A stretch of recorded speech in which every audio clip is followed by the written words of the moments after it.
Hey guys, Derek here with the Risky Business Podcast. Our guest today is Mr. Matt Topper. Matt has a long history in the IT business. He and I got into the MSP field at about the same time in 2010, but Matt was in the IT field directly since 2005. Matt, you actually have a podcast that I want to talk about a little bit before we get fully started here, but um, it's worth mentioning that at my managed services company, we have a really good sales team, a really good marketing team, and we're always going back and talking to prospects who didn't work with us even after they decided to not work with us, right? And when we get in front of somebody, our team has a close rate of about 80%, which sounds crazy and it sounds like it's absolute garbage, but it's real. And the reason is we have a really good process for qualifying businesses, right? So before we go out and meet with the business, we've already done our homework. We've already made sure that this is a good fit. So if you find our team standing in your office, there's a 100% chance that it is a good fit because our team's already checked. We have about an 80% close rate at that point because still, 1 out of 5 will say, nah, we're not going to do it. We think our IT guy has us covered. We're good. So we're not a huge company. So we have a trickle of leads that come in. So we're doing half a dozen, maybe a dozen assessments in a month.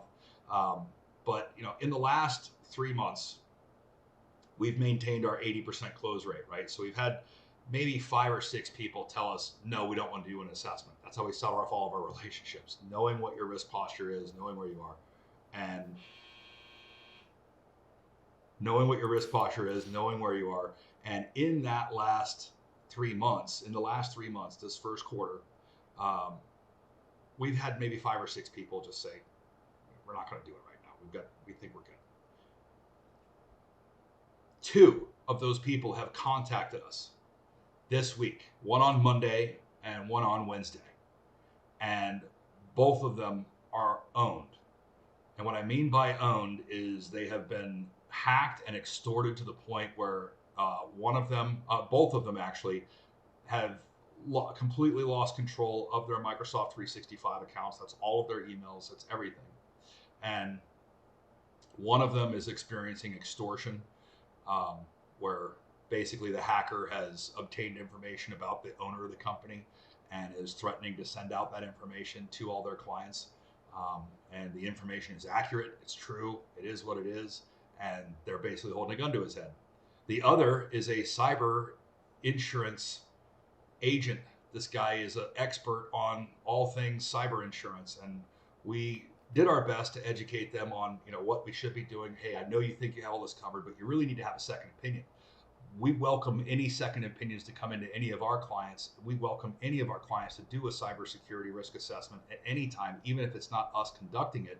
And we also have third parties who come in and do them for us, right? Where we have no control over it. They come in, they give us a report card, and our customers see that. Really kind of helps to hold us accountable, right? So we would rather have that done ourselves and have somebody come in and do it to us, right? So, but both of these companies are in a position now where they are no longer the decision maker with regards to their IT and cybersecurity decision-making process. They are no longer in charge.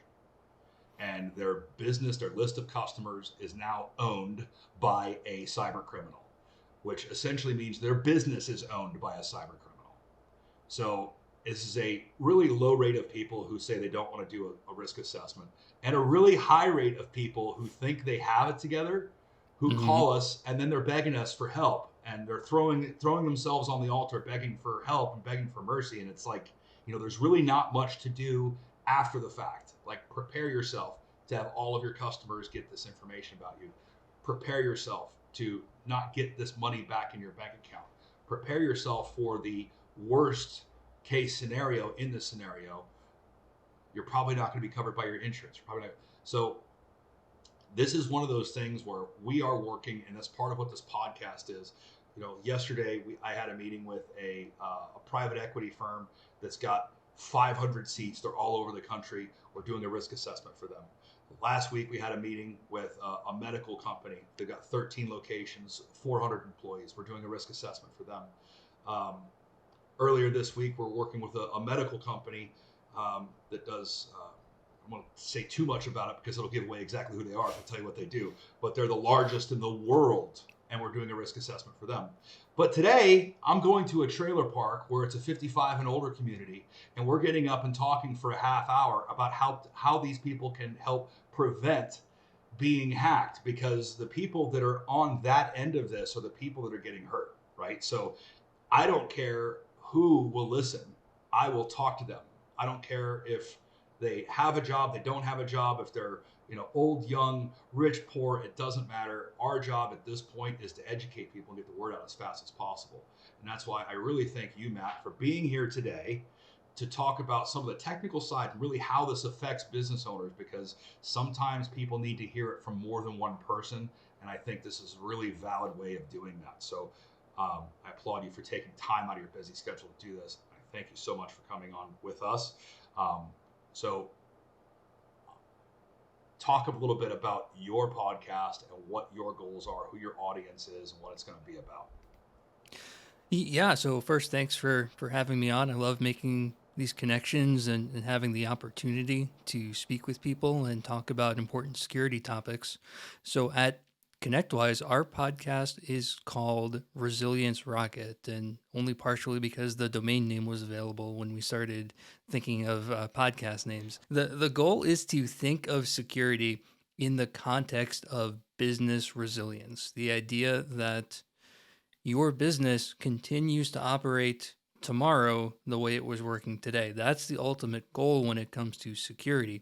All this stuff about what tools to purchase, what services to use, what secure configurations, all of those are vehicles towards achieving that goal, towards making sure that you can continue to operate and stay in business, right? That's what we're trying to do. And that's what we're trying to do with this podcast, is try and reframe this rut we've gotten into as an industry of thinking of security as filling up a proverbial bucket with the right tools and following the right checklists, and now you're secure. It's really a mindset as far as how you're framing decisions and how you're thinking about what actions to take. And when it comes to tools, thinking about what tools to use and how to configure them, but all in the context of, I want to stay in business and do so securely. And we want our audience to forget about just, hey, tell me what stuff to buy. And we want to get more into, here's how you figure out what you need to do. So that's the goal. Resilience Rocket, part of ConnectWise's marketing and efforts. We'll be talking more about that at IT Nation Secure this June. Business owners need to take a different look or have a different perspective about cybersecurity. So as the world around us is changing, as cybercrime is doing a hockey stick right to the moon, Mm, right? If you think Dogecoin went to the moon, take a look at the right. cybersecurity statistics that are out there, cybercrime statistics. We've got $6 trillion have been collected by ransomware thieves, and they're expecting that number to hit 10.5 trillion by the end of this year, was one of the big projections that we saw. But you know, when a when an owner of a business, you don't really understand that scenario until you're in it, right? The day that you go into your office and you can't get into your email anymore, and a customer calls you and says, "Did you? I got an email that says you sent wiring, you changed our wiring instructions for sending our insurance premium payments. We didn't send that out, right?" And then you start figuring out that you've got 800 people on a list that just got that information, and only one of them actually called you. So out of that list, how many people are wiring money to the wrong bank account? It's your account that got hacked. It's your fault that this is happening on as far as liability goes, because it was your email that got hacked. Mm-hmm. Is Mm-hmm. your insurance going to cover you? Is your IT team going to be able to recover you? It's not something that you want to do the first time in a real world experience. This is a Yes. this is something that you want to do in a simulated, safe environment where you can test, where you can assess, where you can see what your teams are doing. You want to put phishing emails in front of your teams that are from your training system. You want you want that to be a game without any real world consequences. That's how you want to Right. train your employees, and not learning from firsthand experience where you either lose your business, like 60% of the businesses that this happens to, 60% of them shut down within 6 months. So, do you want to learn it that way, or do you want to pay a couple $1,000s to have a team come in and do an assessment and tell you where your holes in your boat are? Right? A lot of people think with the cyber insurance and stuff they're covered. They're not. This one of these examples I just brought up is a guy who sells cyber insurance. This guy was the one who told me that the statistic about 90% of insurance claims on cyber liability policies are being denied. Yeah. That was information that this guy shared with me, and now he's on the victim side of this, right? So he didn't listen enough to his own preaching, and now he's stuck in this situation. So having multiple opinions, having multiple different parties looking at your cybersecurity, and I don't care if you run a tire shop. If you've got a tire shop that's been open for 30 years, that list of customers that you've had coming in and out of there and you're getting rotations and oil changes and new tires, that list is going to cost you your business when a cyber attack takes it from you, when a hacker takes it from Yeah. So you're describing a couple of things that I like to talk to customers and partners about, and one of them is the answer to your question of would you rather learn this on the fly or prepare. Is the answer is both, really, right? So you have, on the one hand, your assessments, your third party assessments, anyone who could come in, your regulatory frameworks, anything that you're required to do. But along with that, one of the best preparatory steps you can take is to do tabletop exercises. And I know everyone hears that and, kind of shudders at the extreme formality these involve, right? If you read the NIST papers or the C any of the government papers on this, they talk about months and quarters of plannings for these things. But it doesn't have to be that way. If you're a smaller organization or you're just getting your security program off the ground, take half an hour and start simulate what would we do if our PCs got ransomware, if someone got into our 365 environment, and just simulate that. Just ask the question. You don't have to write reams and reams of reports about this, but take the time now to think about questions like, what would we tell our customers? At what point do we involve insurance? Do we have to have an outside incident response firm? Okay, we do. Who's that going to be? It's not the kind of thing you look up in the yellow pages as it's going on. It's the kind of thing you spend some time meeting with and thinking about what we're going to do. Do you have an MSP? What's their role in your incident response plan? Do they take over the whole thing? Do they work with insurance? Do you have insurance that's going to cover this?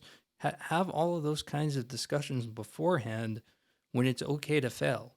The other part with that is you talked about the tire shop as an example, and you also talked about a huge medical healthcare type company.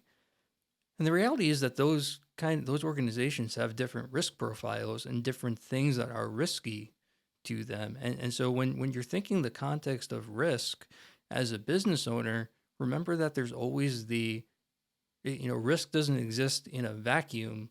There's a risk to something, right? There's not just risk as this ethereal concept that just exists out in the ether.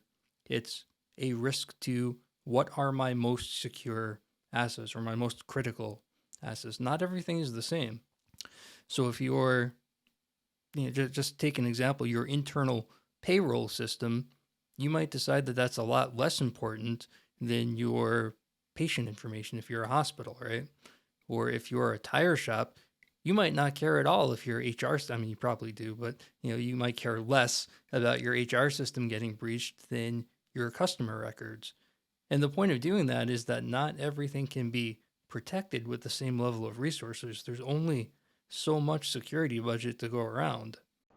you. Yeah, like we have a client that is ITAR, so that's International Trade of Arms Regulations. So these guys have ITAR files that are on a server that we don't even have access to. So it's a totally separate, segregated thing. They've got a 30 employee company, but only 3 of the employees actually have access to those files because those are the ones working on, those ITAR projects. But um, Right. And obviously, there's probably a lot of time spent on like data flow diagrams to figure out who could access to what and how to make sure you couldn't touch it. yeah, and we're looking at, how do we direct the attention to these super sensitive files that if they were to get stolen, we've got a national security issue. Um, you know, but not putting an overlay over their entire network and basically cramping everybody's style and dropping user productivity through the floor, right? So, Right. Right. there's always a balance there where you don't want, when you go into a secure building, there's a secure building and there's more secure areas and there's extremely secure areas, and you have to treat the networks the same way. So there's certain policies that you want to make sure that you're putting in place to cover, the entirety of the network, right? As far as your, security awareness training, people Hmm. signing in and out at the front door of the building for physical security. Where you can't plug a flash drive into any of their machines and download anything. Like kind of blanket policies for the entire network, but then also paying special attention to that really proprietary stuff. But most of these businesses that we go into don't know where that data is. They don't know, what actual physical machine it's being stored on. Um, even small accounting firms or insurance agencies, like, well, what are you guys using for accounting software? Well, QuickBooks. Well, where's your QuickBooks file at? Right. I don't know. That one maybe. This one over here. Like all 3 of us use it, so it's got to be on one of those, right? And then you Yeah. find out. Hopefully on the server. Yeah, and then you find out it's in a server in the closet they don't even know they had. So, not knowing what your data risk is a huge vulnerability for most of these customers. We're always hearing you know, it's all in the cloud. I'm not worried about it. It's all in Salesforce or it's all on SharePoint or Dropbox, for God's sake. Like you hear I you mean, hear if, these if you're things. sure of that, that's not so bad, but it sounds like a guess in most cases from what you're describing. Yeah, there's a 0% accuracy level when somebody makes that statement to us. It has been a absolute. Not one single person has ever gone through our assessment process and not had sensitive data on their systems. There's always something somewhere. Whether it's one example is the company switched payroll providers, so they moved their employees over from ADP or one of those over to Paychex, right? Right. Well, this was 7 years ago. 7 years ago, and they had 30 employees on their list.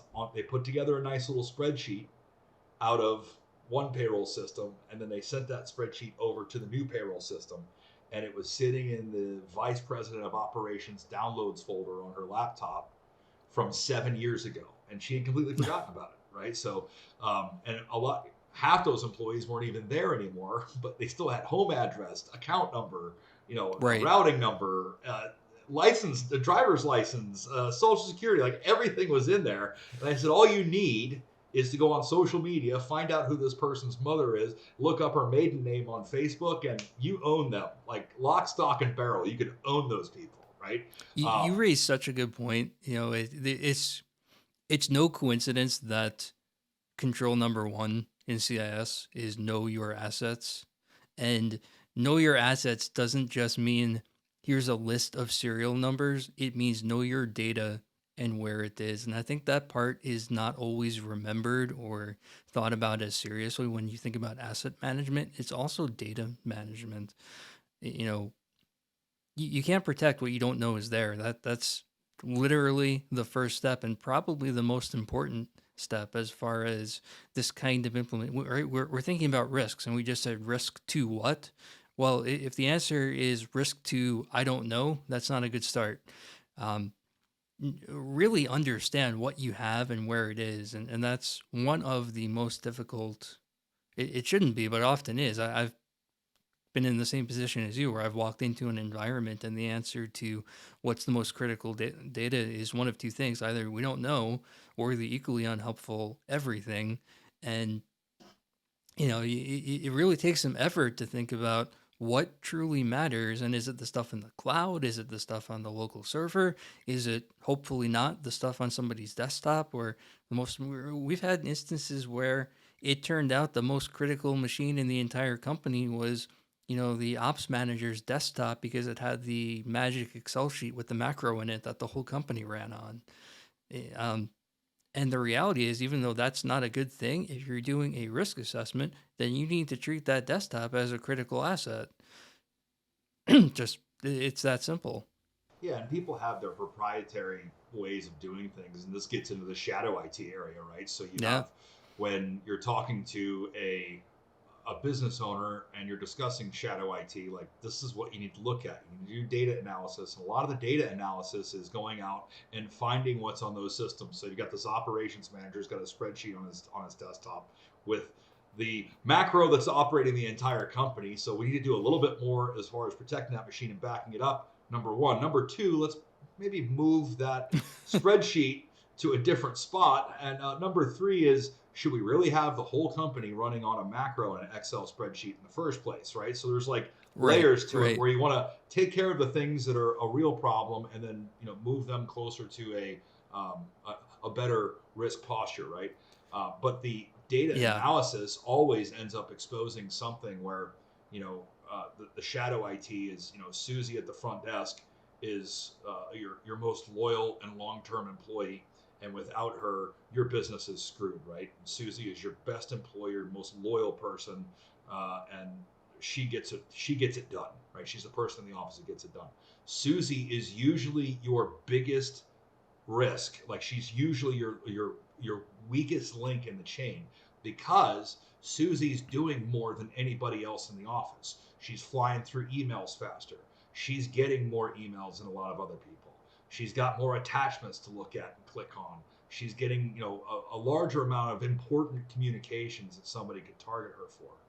But also, Susie probably has a couple cheat sheets because highly productive people use cheat sheets, right? Mm-hmm. That's what they do. Mm-hmm. All right, I just want to have a quick reference. These are our 6 bank accounts. This is where the money goes when somebody puts something in escrow. This is where the money goes when we've got payments coming, full payments coming in, whatever. They'll have that list of stuff there, not because Susie is bad or she hates you. It's because Susie is trying to get her job done. And that's Yeah. really shadow IT. Those spreadsheets with or text documents or Word documents, and maybe they put a password on them, maybe they don't. But either way, it's not secure. Um, but it's really the people that are trying to do their job well that do the shadow IT stuff, and you don't find that without doing some data analysis on your network. Yeah. That's a super important point. Like, we sometimes get into this mindset that employees or shadow IT are actively being malicious and trying to cause havoc. And the reality is that these are just employees trying to get their work done and trying to do it better and help the company ultimately, but just not doing it in the right way. And I love your example of shadow IT in this case being an employee who's doing her own thing in a way that's not documented and not following the written procedure. Normally, when we talk about shadow IT, we're talking about someone who's using Dropbox when the company standard is OneDrive, or uploading their documents to some Joe's online grammar checker that's really an information stealer or something, right? We vetted Grammarly, use that, and now we're using who knows what. Um, but shadow IT is not only using unsolicited service. That's definitely a part of it, but it's also going against IT policies in any way, right? Company policy is not to use this cheat sheet and have sensitive information sitting on a Word document on your desktop. There's ways to do that properly. And I'm sure that in that organization, somebody has told this person how to do that securely, and she did it her own way anyway.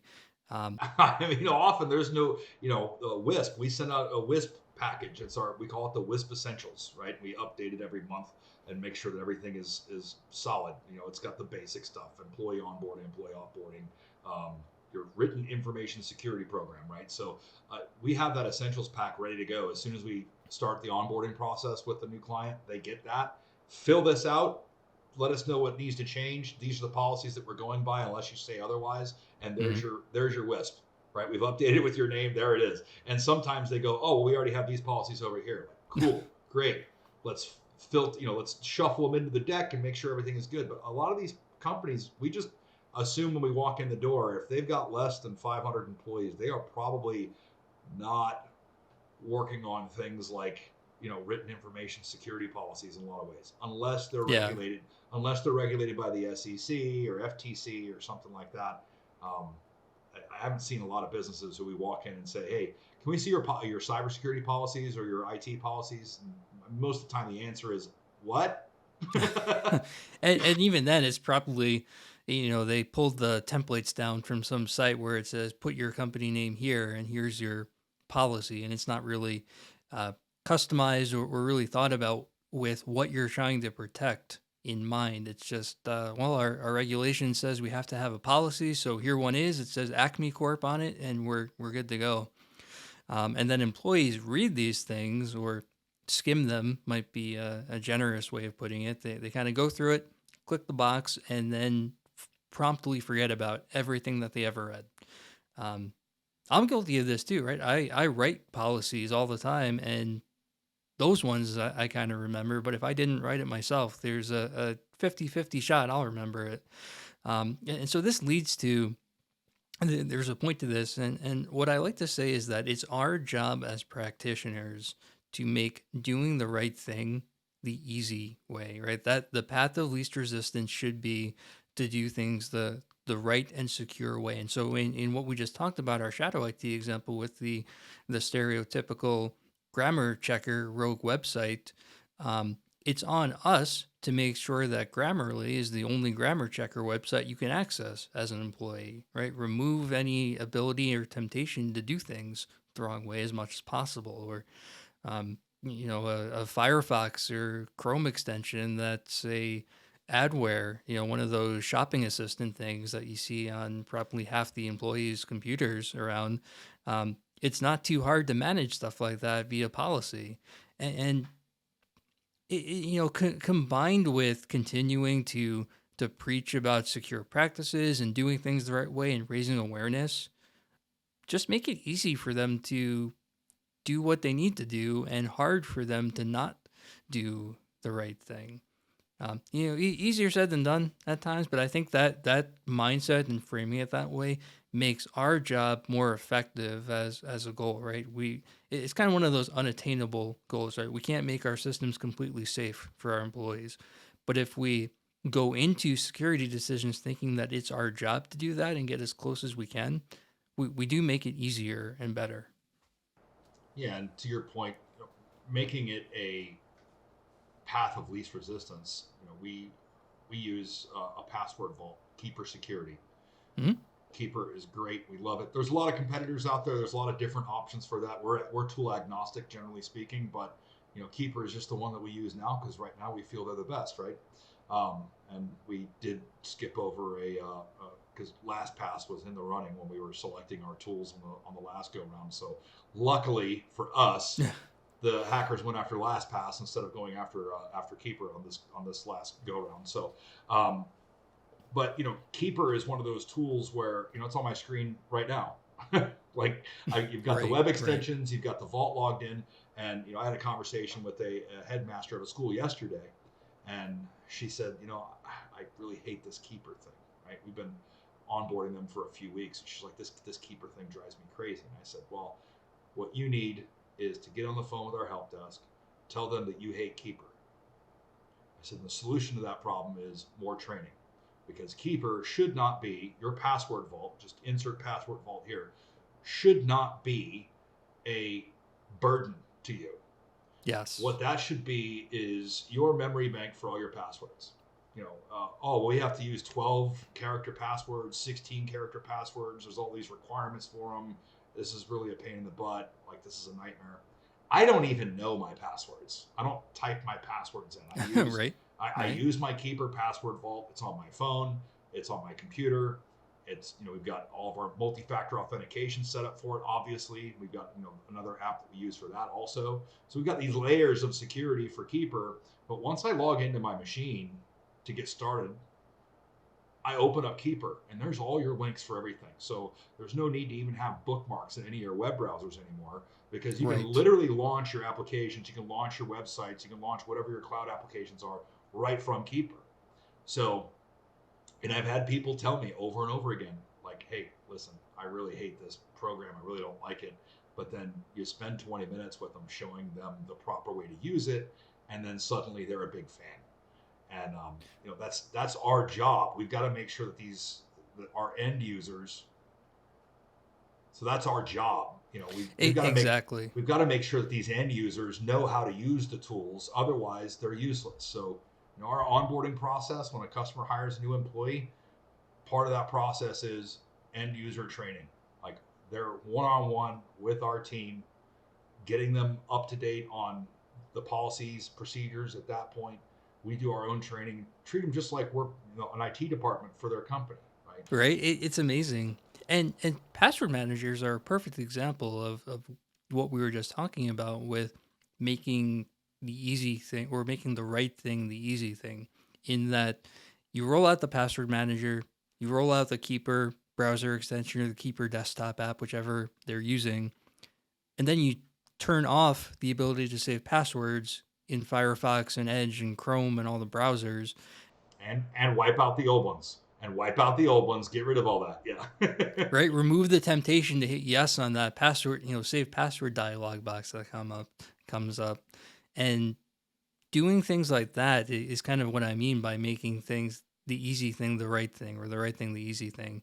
And the LastPass issue actually gave us a good opportunity, right? So, I mean, on the one hand, yes, it's nice to be able to say, thankfully, the one that I use wasn't hit. But when we go back to talking about, finding out before or finding out during, it's a great chance to say, okay, what if next time it is Keeper? What's the plan, right? How are we going to handle that? Yeah, and we had those conversations also. What is our backup to Keeper? Where how are we going to be able to cycle through this? How are we going to communicate to our end users that we're providing Keeper to, right? Right. Um, we had uh, Keeper had an outage. I think they were down for like 20 minutes or something the other day, a few weeks ago, and we sent out a full report to everybody on the system, like, hey, Keeper was down. It was like 3 o'clock on a Friday, so that could often be that would be a time where everybody's just trying to wrap up their day and get done, and not having access to your passwords for 20 minutes could be a pain in the butt for some people, right? So they got informed, like, here's the deal: Keeper was down for 20 minutes. Last time this happened at this length of time was 2 years ago, right? So like communicating with your users and having them understand, you know, these tools are operated and built by humans, and they are not perfect, and they can go down, and there are things that could cause delays. But the issues that you have from time to time with a well-run company like LastPass or like Keeper is the benefits outweigh the downside 1,000-fold. Agreed. Because Agreed having for a sure. spreadsheet on your computer get stolen, that's a major problem. And even when the LastPass, and I don't know a lot about the LastPass attack and what they got, but the attitude seemed to be from LastPass was, well, you got the information, but it's encrypted, and you're not going to be able to do much with it, right? Um, Yes, that was the report, and I haven't heard differently that anything was done with it. yeah. So and another one is we never wag our finger at anybody for choosing a tool, because you never know when it's going to happen to you. And like the last couple of major things were the LastPass breach, and then the 3CX thing. That was a big deal. But there's a lot of peer groups that we're in, and like a lot of the IT guys jump in there and go, "Oh, hey, 3CX got hacked. Glad we don't use them," or whatever. And I'm like, Right, I that's know. bad karma. Like, I just because you never know when you're going to get hit, and I don't like to talk a whole Right? lot. I don't like to talk a whole lot about what systems we use or whatever, because but we change all the time. Like we're always setting up something new, something different, changing services, changing software providers or whatever. Because as soon as somebody has something better, we're going to go get that for our customers. Yeah, and it's all of these things are fantastic opportunities. So when we're talking about Keeper or anyone like them having an outage, it's going to sound a little dry, but if you're thinking about doing more mature and formal risk assessments like a business impact analysis, part of that is thinking about, okay, what do I do if Keeper is down for 20 hours instead of 20 minutes? Do I have a plan in place? Do I have break glass accounts that don't exist in Keeper that are in the fireproof safe somewhere, or whatever the appropriate thing is for the service you're using? And all of these things are opportunities to think about, what would I do if, right? Continually ask yourself these what happens if questions and have an answer for them. Even if you're not happy with what the answer is yet, know where you stand on things, right? So the answer for some services might be, if Keeper goes down, like, I'm toast. I can't do anything. At least be aware of that. And with 3CX, it's another good opportunity to think about, okay, I wasn't a 3CX customer. Do I know what would happen if the phone system I do use this happened to, or some other application had a supply chain issue? What would I do? How would I handle that? These are all just great chances to, first, right? I mean, you can be a little thankful it wasn't your system that you used that had the impact, but right after you finish saying, I'm glad we don't use 3CX, say, okay, we do use this. What happens when this one has the issue? And treat it as an opportunity for you, a discussion between you and your IT provider or internal IT, depending on the context, and just think about what that would look like, what that response would be. Yeah, and it's the break glass accounts and the identity verification when people are calling the help desk, the emergency backups for the internal stuff at the managed services provider. It's those sorts of things that really sets your MSSPs aside, apart from just the standard MSP. And when I talk to people about, and we talk to a lot of other MSP owners, right? I'm in a lot of groups where we're always talking to those guys, and I tend to be the one to open a can of worms and go, so when somebody calls your help desk from XYZ Corporation, um, how do you know it's them, right? How do you Mm-hmm. know when Bill calls from, Bill's plumbing distribution, and he needs his password reset for his email? How does your help desk person know that it's actually Bill on the phone? They checked the list. He's identified himself verbally, but you check the list, and he's one of the authorized people who can make these changes and stuff. But how do you really know it's Bill? And most of the time, the MSP goes, "Let's talk about something else, right? Like let's just talk about something else, right?" So it's difficult to go in and sell managed services at $40 a seat when you're paying for tools like a quick pass application or something like that that you Right. have integrated, where your client has to give you a code, right? Like you're gonna basically multi-factor authentication when you call the help desk, right? Right. What happens to my data when everybody or say Derek gets hit by a bus, right? Like what happens to my passwords, my information, if the owner of your company gets hit by a bus? What is like, how does all that work? How does that structure break down, right? What happens to this MSP when somebody's dead? How do I get my passwords back from them? Do I have a break glass account? Like those sorts of things that go into place, right? So there's all these different solutions that a typical IT provider usually isn't thinking about. It's like, hey, yeah, we're going to get to your help desk call within 15 minutes or 45 minutes or 4 hours or whatever it is. And we're 24 hours a day, 7 days a week, 366 days a leap year. There's things that they focus on. I mean, all of our guys are CompTIA A plus certified. We're a Microsoft partner or a Google partner, whatever. There's all these things they're Right. focused Right. on. And really, when it comes down to it, is everybody has that stuff. Everybody is insured. Everybody has certifications. Everybody has all that. It's really, working with a provider that's really paying attention to what risk they pose to your business also, and having those conversations with you, right? Like if I get hit by a bus, an absolute worst case scenario, this is the lawyer who handles my affairs, right? Right. No, Like you nailed it. like this guy has in a vault, he's got access to bank accounts, he's got access to all this stuff, and this is what happens to my business when I'm dead. And that concerns my customers because I have their information. I have a lot of important information that they're going to need from me, right? So if something happens, here is your break glass account. Once you log into this account, you are in breach of contract, right? Yes. You just fired us, right? You're in breach of contract.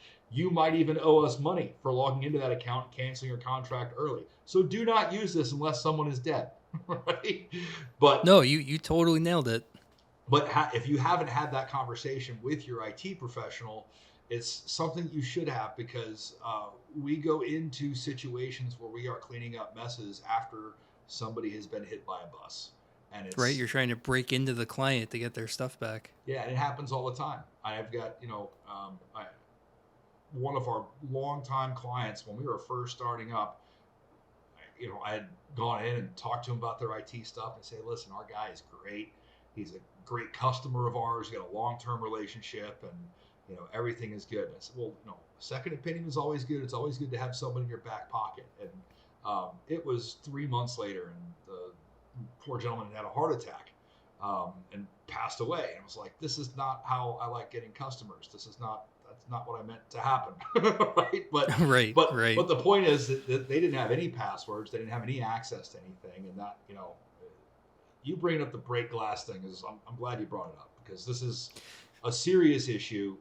Business owners often don't have control of these situations when something happens to their IT professional, and often it's their brother's ex-wife's cousin's nephew who has a roommate in college who's a computer genius, and he's taking care of things at the office, right? So like you want to make sure you have control in the worst case scenario. A good w- the way I like to think about it is that the kinds of discussions we're having about break glass to our own systems, and right, can we get into things if keeper goes down, or if you're a heavy SSO user, do you have a way to get in if your SSO system goes down, like a password in a safe or something like that.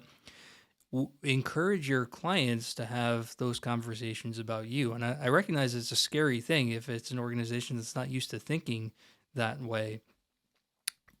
But when I was doing this, I would remind clients that ultimately this is all your stuff. We're here to help manage it. We're here to help you secure things and think about decisions you need to make. But ultimately, this is your data and your business. And there's no way that I'm going to put you, client, in a position to not be able to survive without me. It would just be totally unethical of me to do so. And it can be a scary prospect if you're an MSP that's used to locking clients out, but you nailed it and mentioned the strategy to that. When the break glass accounts gets used, there need to be alarm bells going off, and you almost picture like the little siren coming down from the ceiling, right? Somebody used the break glass account, and right, it might be end of contract, it might be a fee, whatever you want to negotiate between you and your client. They might have internal IT that you have, that has different permissions and different kinds of agreements, but everyone just needs to be on the same page with that stuff. And as long as you and the client agree on how that's going to work, then any answer almost is okay to agree. Just to agree and be on the same page with it. But super valid point. Um, your clients should be able to survive without you. You should not be in a position to be holding your clients hostage. Um, if you have a billing dispute, let legal handle that. Don't be holding networks hostage. I'm a big believer in not doing things like we're not going to release your domain or we're not going to release your 365 tenant. I'm actually not a believer in hosting domains for clients anyway. I prefer to register them in their name. Um, yeah, I know some don't like that. Well, we Uh, had a dispute with a client a couple months ago, and it was, you know, you want to get them out as fast as you can, get them all the information, get them all, and the new IT guy, the new IT company who was coming in was like, oh, this is actually like you guys are great. Like, thanks for right. handling all this stuff. Like, we were on him. Like, hey, have you gotten this set up yet? We need to migrate this information over or whatever, right? So, and he was like, oh, you guys are. This is like really helpful. I know that there's some billing stuff going on here and whatever, but like, hey, thanks for taking care of this. And it's like, keeping a customer by or holding somebody hostage. On the other side of that coin, we also have a client that we're taking over, and the old IT company says they owe them $18,000 or something, and they're like, we already paid these invoices, and I'm like kind of looking at it going, hey, you guys handle all that on your own, but Yeah. we need access to your router, right? We need Yeah. access to That's your between camera you and them. systems. Don't get me involved. Yeah, we need access to your camera systems. We need access to your router. All the computers in your student laboratory are locked down with an admin password that we don't know. So, but the IT company wouldn't turn it over. And it's, the lawyers are talking about criminal charges and things like that. It's like, man, if you're an MSP, have that break glass, even if you're not doing cybersecurity stuff for the clients, have that conversation with them. If you have a small business and you're working with an MSP, have that conversation. If they haven't brought it up Yeah. yet, you bring it up, talk to them about it. So I love you. You're great. We've been working together 20 years, never going anywhere else. But what happens when you drop dead? Because Yeah. it happens all the time. So, talking about the cybercrime and those kinds of risks and those kinds of threats, when you're looking at this from a cyber risk management standpoint, it's all risk, right? Like you said, it's not in a vacuum, right? You've got these systems that are in place that will either make or break your business, and you have to think about all the things that are attached to them that could screw you. I sometimes like to think about, if you go back to security bases like the CIA triad, and we'll think about as availability often being the forgotten leg of the CIA triad. Security is so cool. We're all talking about hacking and breaking into stuff and protecting and antivirus and everything, and we forget sometimes that equally important are controls around availability, things like backups and things like business continuity procedures and things to help, um, excuse me, things to help make sure that you can access your own data when you need to. And all the stuff we're talking about is about availability, making sure that the systems and assets that clients have, they can use them without us, and without any specific passwords, or any any adhere or hindrance to that. It's such a big important topic, and it gets lost in the sea of new vulns and exploits that come out, because they're exciting. The fear sells, and the fear of not being able to use your own equipment even in the absence of a threat actor is just as valid. Really, really good conversation. Yeah, and I always talk to people about like what are the context of your conversations with your IT guy. You cannot assume that they have anything covered if you haven't specifically talked to them about it. Hmm. And asking, oh, we got our cybersecurity stuff covered. We're great. Well, what's your breach response plan? Well, we've got one. All right, so you should know off the top of your head. If you walk into your office tomorrow and your screen says you've been hacked and you have to send $1 million in Bitcoin to this address, or we're not going to give your data back. What's your first step? Uh, uh, you don't have a breach response plan, right? Like Right. everybody should Right. know what to do, right? Everybody should already know what to do in the context of your business and what data is where. And if there's any individual differences between end users, they should have that training when they get onboarded, whether it's a new employee or a new customer, and they should have those reviews in their security awareness training. Like everybody should know what's Exactly. going on, and there's no point in having a fire extinguisher that's locked in a closet in the back that nobody knows is there, because when you have a fire, nobody's going to be able to use it, right? So Right. having that breach response plan. And if you've never heard the words breach response plan, then your IT guy is probably not working on that stuff. I'm not saying he's a bad guy. I'm not saying he's not even a fantastic IT guy. It's just not an area that he's well versed in or working on in the context of your business. If you don't know what you're going to do when he gets in a motorcycle accident and is no longer with us, that's a problem. That's a conversation that you need to be having. At some point in the first year of your relationship with a new IT company, new provider, all of these things should be covered because it takes time.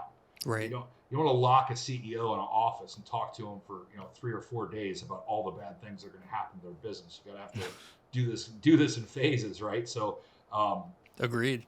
but these Agreed. are, Or if you don't have your own breach response plan, and your idea of breach response is I just call my MSP and don't have any documents or policies of my own, that's equally bad, right? You name the MSP in your breach response plan, but you still need to have one. yeah, and it's conversations that need to happen, and I feel like the most important job guys like you and guys like I have right now is making sure that we're putting this in a context where a business owner understands, somebody who's on the board of directors for a 500 employee banking operation, or a lady who's been running a little 5 employee tire shop in Florida for 30 Right. years. Right. Both of those people need to understand what the risks are to those businesses, because, as you and I both know, these threats scale with the business. The cost Mm-hmm. of doing a data breach grows with the business. And another example is Joe Sullivan. Does that name ring a bell? Joe Sullivan's the former chief information security officer of Uber. Like, they just convicted him on October 7th for not reporting a data breach, right? Because when Yeah. Uber Yeah. when he found out when they got breached and he found out what the cost was going to be, it was going to be in the billions with a B.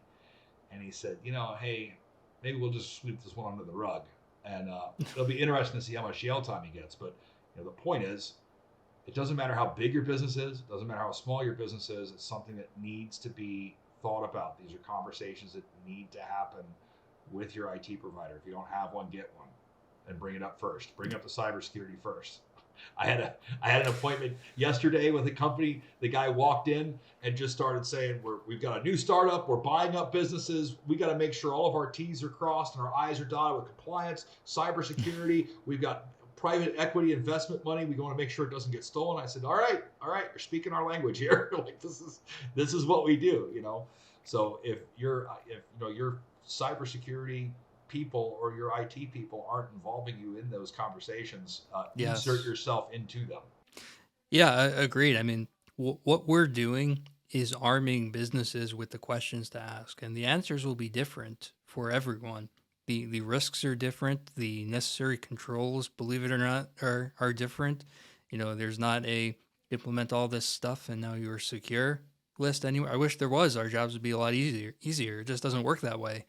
Um, so our role is to help business owners understand the things to be asking about and the questions to ask not only their IT providers but themselves, right? So in either the large corporate entity or the small tire shop, only that business owner can answer the question of what is most critical to my business and how should I spend my limited security budget on protecting it.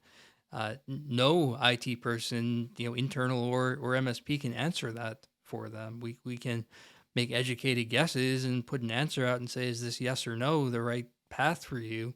But ultimately, that needs to be step one. Where's my stuff? What's most important? And, what do you want to spend protecting? Um, it's kind of, I don't want to say amazing, but somewhat surprising to see how frequently there's this idea of everything is treated the same and just protect everything, and that really just doesn't work. Like we talked about earlier in this discussion, the world doesn't work that way. Yeah, and there's no reason necessarily to have encryption and full image backups on the front counter of a tire shop's workstations up there. You know, you're backing up the server, you're encrypting the data there. Just make sure there's nothing on those computers, right? So you don't have to Yeah. walk in and just blanket treat that whole entire facility like you would a doctor's office or a law office or something like that, where there could be sensitive information on every computer, right? Like, secure the stuff, but you don't have to put everything everywhere all the time. And Yeah, exactly. And there's different levels of compliance. You want to make sure you're compliant with your insurance, right? Because they're the ones who are going to pay for it or not pay for it based on your compliance. And then make sure your regulatory boxes are checked. And then after those two things are done, promoting a culture of cybersecurity and other types of security awareness too, right? Like, don't mhm. just talk about not clicking emails, right? think about when you're leaving the office building and you're walking across the parking lot at night, right? Like, the buddy system, things like that, right? Being aware of just security in general, but putting cybersecurity into that same category. Like, I think really that's what we need to promote in our field, is making sure people understand that this is not just about securing a computer or securing data or securing a business. At this point, cybersecurity is doing the job of securing society, because your physical security is only as good as your cybersecurity. Your financial security is only as good as your cybersecurity. And whatever plans you have to scale up, down, retire, whatever you're thinking you're going to do, whatever those plans are only as good as your technology planning, right? So if you don't Yeah, have they're all that, connected if you now. don't have that mapped out with your future plans, you've got no plan. It's a mindset, right? It is the phrase I always come back to. It's a resilience mindset. And when you're thinking about anything related to cyber, it's thinking about what are the potential implications of this. And you raise a good point with the awareness training. And if you're spending all of your time thinking about, is this link safe to click on? There are a few issues with that. One is you're not getting to the root of the issue, and two is no matter how many training videos you watch, your front desk employee is not qualified to know the difference anyway. They can make a guess for a really obvious one, but I don't know about you. Even you or me sometimes, unless I open the link in a sandbox, I can't tell for sure. And we're sitting here talking about having non-technical people try and figure it out, and it goes back to our defense in depth conversation. We should, yes, be raising awareness about things like that, but more importantly, making sure that these systems are overall resilient to, okay, I did click on a link with points to some malicious website. What other controls are in place so that when that happens, because it will, that the impact won't be catastrophic, right? The DNS check, DNS filtering, or proper endpoint protection, or just all that kind of stuff that goes in place to be there when someone inevitably does mess up. Because asking our employees to become qualified to differentiate between good and bad links is a losing proposition. Like it's just it's good, it's helpful to do, but it's not the answer. It's part of the answer. Yeah, Susie at the front desk is not a cybersecurity expert. You can't expect her to become one in the context of doing her job on a day-to-day basis, and also, Right. like, trying Right. to learn about this stuff and get some master's degree in cybersecurity. But the point is making sure that Susie at least is aware of things that can happen and the consequences of those Yes. things, and also how to avoid it, right? And I always tell my clients, like, gamify this, like, make it a game, right?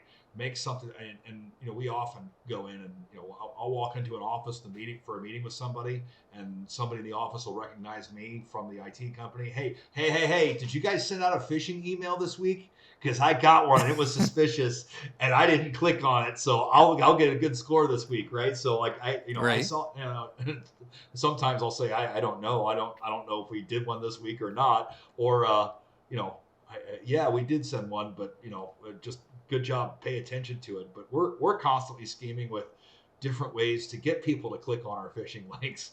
And one of my favorite examples is if we're dealing with a school.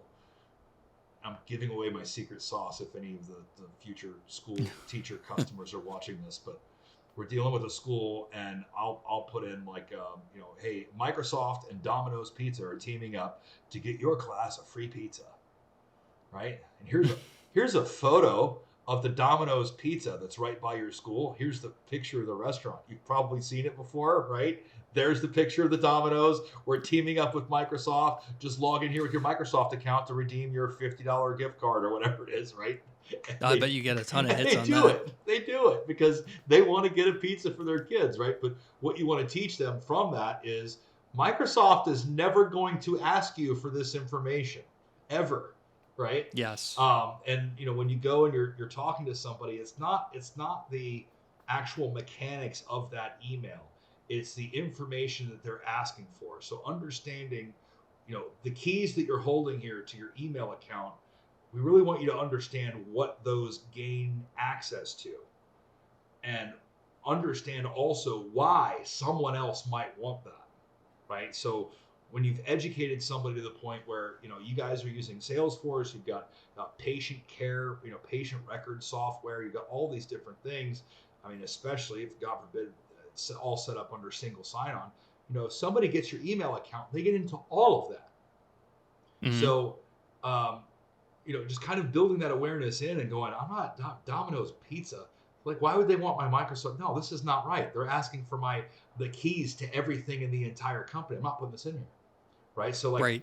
like training them from that example, not like, hey, look for a misspelling of Microsoft. Make sure it's the O in soft is a O and not a zero or something like Right. that, The or something. RNM stuff. Yeah. Yeah, exactly. So like, not paying, talk about that stuff, but have a stronger focus on how important these credentials are and what it gets you into and how it's all connected, so that when somebody walks in and goes, hey, there's a free car wash coupon, log in with your Microsoft account and go, I'm not giving you the keys to my house so you can send me a free pizza. I'm not doing it, or a free Right. car wash.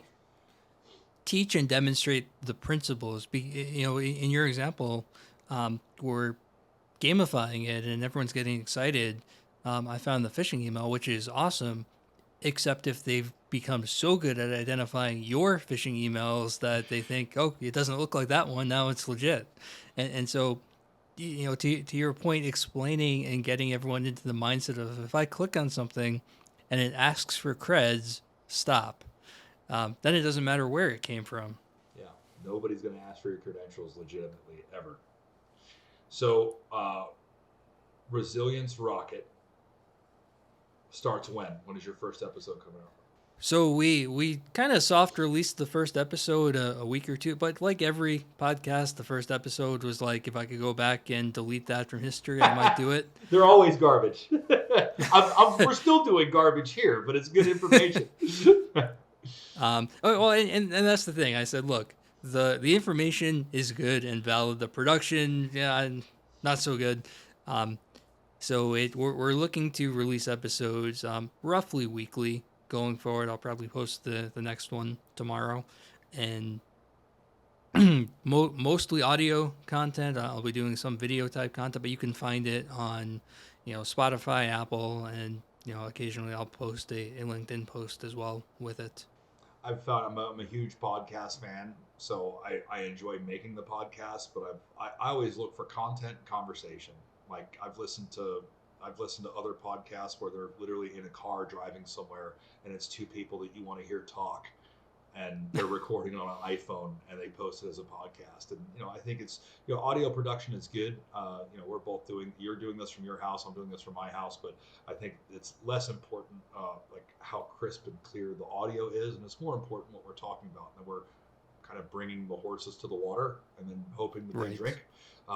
So anyway, Matt, really nice meeting you, sir. I think we'll probably be talking in the future. And I'd love to talk to you more about any future developments with Resilience Rocket and Connect. Yeah, great to meet you too. Thanks for having me on. I look forward to doing it again in the future.